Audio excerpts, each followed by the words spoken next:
When you've invested thousands of hours into a game like Pixel Worlds or Grotopia, you begin to see the patterns that most players just won't see. This video is going to answer how the game's core grinding mechanics influences player behavior and ultimately their spending habits. What you discover is a gameplay loop that is designed to wear you down until spending real money feels less like a choice and more like an escape.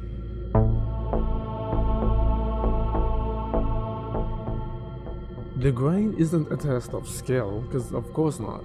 It's a test of endurance.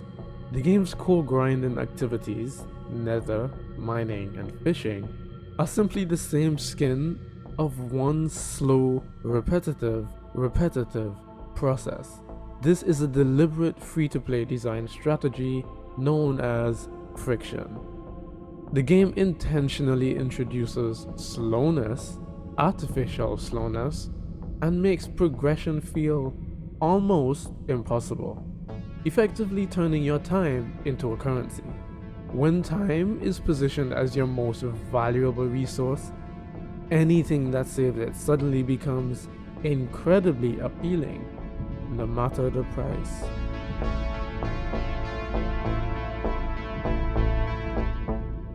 As frustrating as this could feel, it's the foundation of a monetization model called P2P. Not play to play, but pay to progress.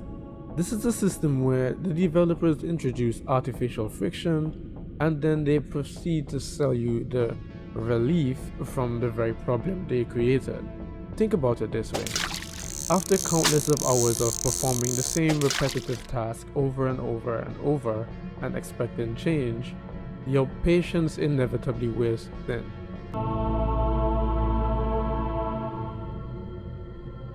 The next layer is called scarcity.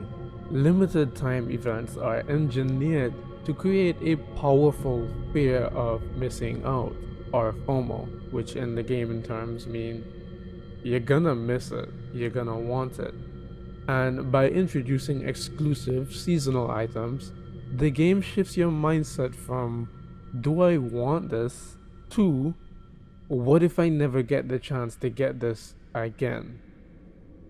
This effect is amplified when you see other players wearing the same items and the value of it being skyrocketed. This creates a social pressure to keep up.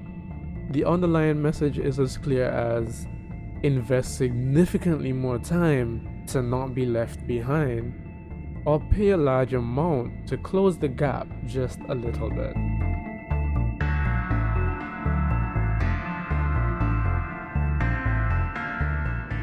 You would think that a veteran would be able to say, yeah, no, I'm not going to do that.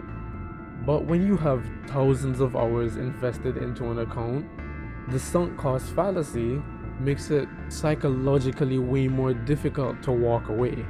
In this state, spending money to protect that time investment, that massive time investment, can feel like a logical decision. Veterans also understand how much hours it takes for certain grinds to come to fruition, making the value of the shortcut crystal clear. They aren't just buying items or bytes or even gems from the shop. They're buying back their time, your most valuable asset, driven by a bit of fear of losing the status they've spent years of earning.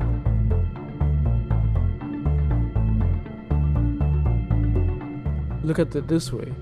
Do you ever think Ekepali would start the grind from zero after he was already one of the richest YouTubers in Pixel Worlds?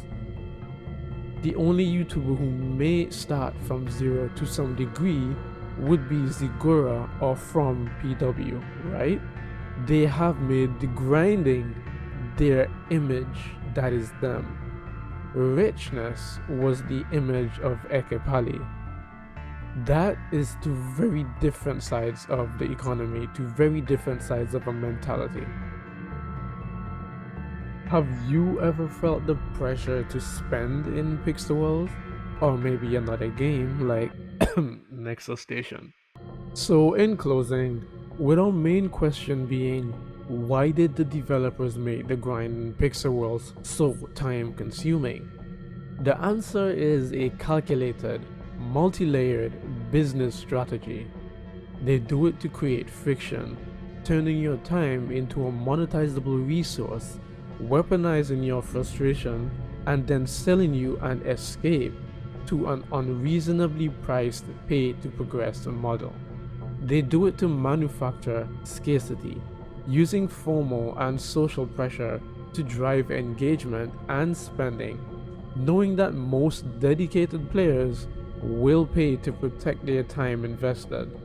It's been your boy, signing out.